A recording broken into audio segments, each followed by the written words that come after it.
Those were the words of a woman named Renee Nicole Good. She said them calmly, both hands visible, a dog in the back seat.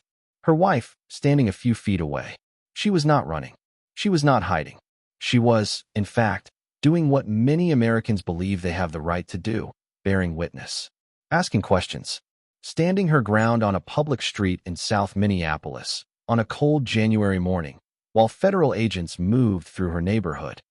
By January 2026, America was in the middle of the most aggressive federal immigration enforcement campaign in a generation. ICE operations were unfolding simultaneously across dozens of cities. In Minneapolis, the city that had watched George Floyd die under a police officer's knee less than 6 years earlier, tensions were already wound tight. On the morning of January 7th, a group of ICE agents were working South Minneapolis. Renee Good and her wife Becca had gone out to warn their neighbors. They brought whistles. What happened next was recorded on multiple cameras. The footage exists. You can watch it. Experts have watched it. Politicians have watched it. Prosecutors are watching it still. And yet, America cannot agree on what it shows. This documentary will not tell you what to conclude, but it will ask you the only question that matters. When does an officer's fear justify pulling the trigger? Before the footage, before the politics, before the arguments about self-defense and blocking lanes and federal authority, there was just a person. Renee Nicole Good was a mother. She was a wife. She was a veteran who had served her country and come home and built a life in Minneapolis, in a neighborhood she knew and cared about. She and her wife, Becca, had a son together, a boy they were raising to believe, as Renee believed, that the world could be better than it was. That ordinary people, showing up on ordinary streets, could be part of building that better world. That January morning, Renee and Becca did not go out looking for confrontation. They went out with whistles, small plastic whistles, the kind you might find at a child's birthday party. The plan was simple. If federal agents were in the neighborhood, blow the whistle. Let people know. Give someone a chance to get inside, to make a phone call, to not be taken by surprise. Whistles. At some point that morning, Renee stopped her burgundy Honda Pilot on a South Minneapolis street. A black dog sat in the back seat, its head out of the open window. Her wife got out. Renee stayed behind the wheel, and a man with a badge and a gun walked toward her car. Later, Becca Good would write a statement. It read, in part, I am now left to raise our son and to continue teaching him, as Renee believed, that there are people building a better world for him. To understand what happened on that street, you have to understand the broader operation underway. In early January 2026, the Trump administration launched a coordinated immigration enforcement campaign across Minneapolis, St. Paul, and dozens of other American cities. It was the most visible and aggressive federal enforcement effort in recent memory. ICE agents, Border Patrol officers, and federal task force members moved through neighborhoods and teams. The goal, officials said, was to arrest individuals with outstanding immigration violations. The agent who would fire the fatal shot was named Jonathan Ross. He was 43 years old, a veteran of the Iraq War, a man who had spent nearly 2 decades in federal law enforcement, first in Border Patrol, then in ICE. By any measure, he was not a rookie. He was experienced, trained, and had operated in high-pressure environments before. Under federal use of force policy, and under the legal standard established by the Supreme Court in Graham v. Connor, a law enforcement officer may use deadly force only when they have an objectively reasonable belief that they or others face an imminent threat of death or serious bodily harm. The word objectively is critical. It does not ask what the officer felt. It asks what a reasonable officer, standing in that same position, with that same information, would have believed. That standard would become the axis around which everything in this case would turn. ICE officers and agents approached the vehicle of the individual in question, who was blocking the officers in with her vehicle, and she had been stalking and impeding their work all throughout the day. The Department of Homeland Security later said that Renee Good had been blocking ICE agents with her vehicle, that she had been stalking and impeding their work throughout the day. But the analysis of the available video footage shows something that complicated that account. Multiple cars, including one driven by Agent Ross himself, had been able to drive around Renee's Honda Pilot before the shooting. The vehicle was stopped perpendicular in the road. The street was not impassable. Sirens wailed in the background. The dog sat in the back seat. And Agent Ross got out of his vehicle and walked toward her. The video begins. Agent Ross steps out of a vehicle and approaches the passenger side of Renee Good's burgundy Honda Pilot. In his left hand, a cell phone. Its camera is open. He is already recording.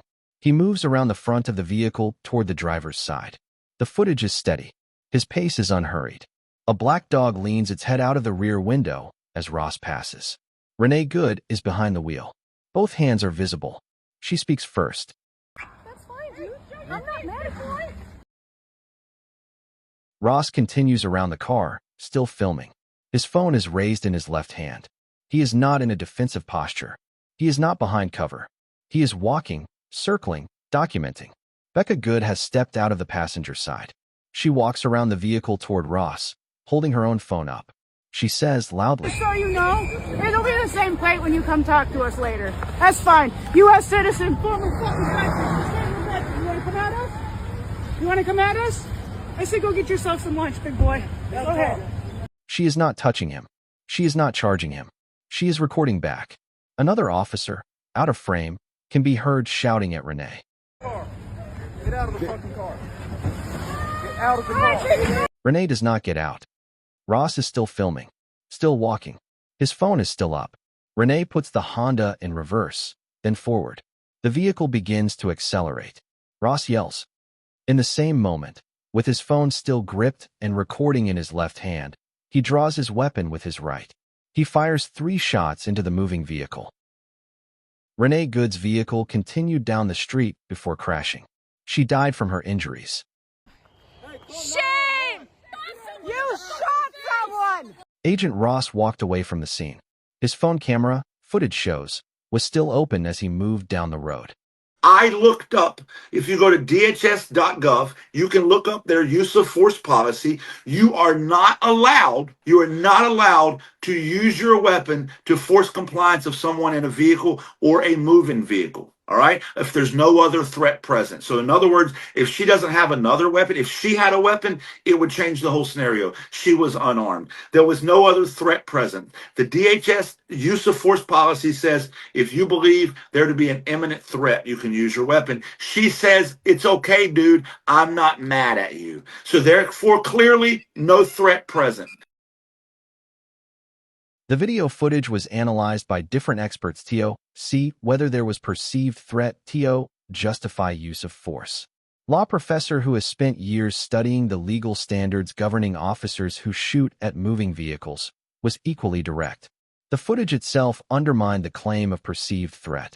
If you are an officer who views this woman as a threat, you don't have one hand on a cell phone.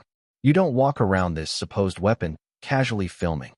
The footage was released and the country split, not slowly, but immediately and completely.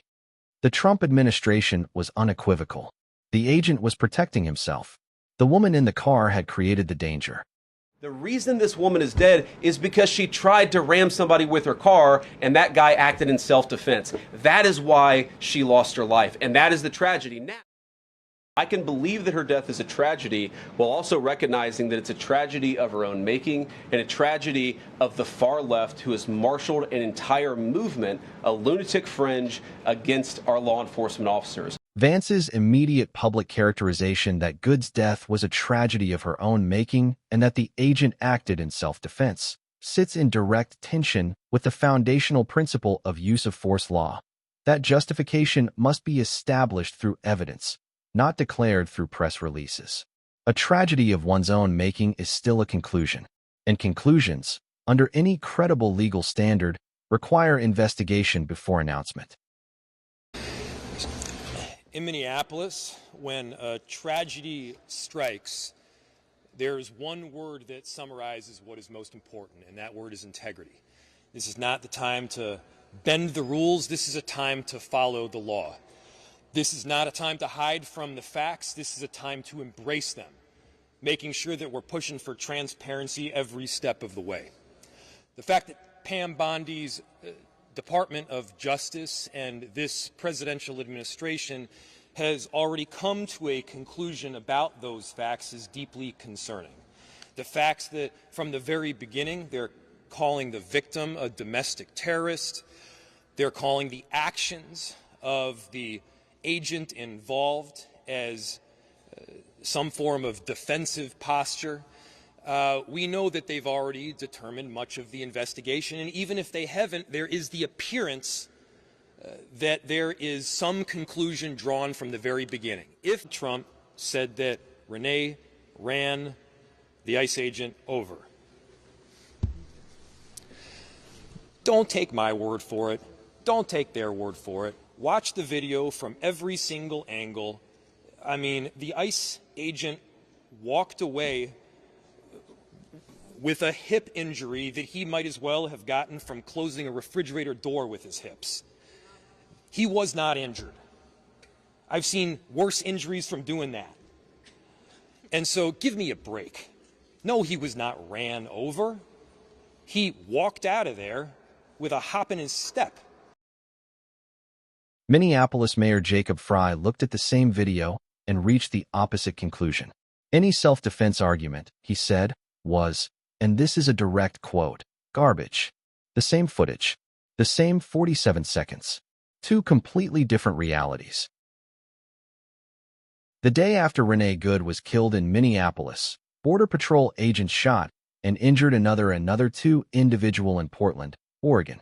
Two shootings by federal immigration enforcement officers in 2 consecutive days, in 2 different American cities. Protesters took to the streets in both. In Minneapolis, the city where George Floyd had been murdered under a police officer's knee in May 2020, triggering a global reckoning with American policing. The reaction was visceral and immediate. Hundreds gathered at the shooting scene within hours. The school district canceled classes for the rest of the week.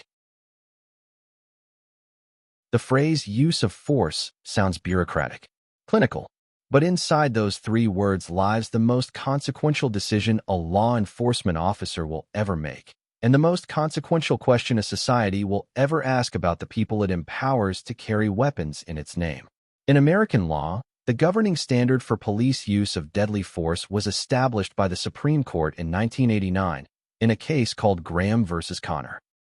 The court held that the reasonableness of an officer's use of force must be judged from the perspective of a reasonable officer on the scene, not in the calm of a courtroom, not with the benefit of hindsight, but in the moment.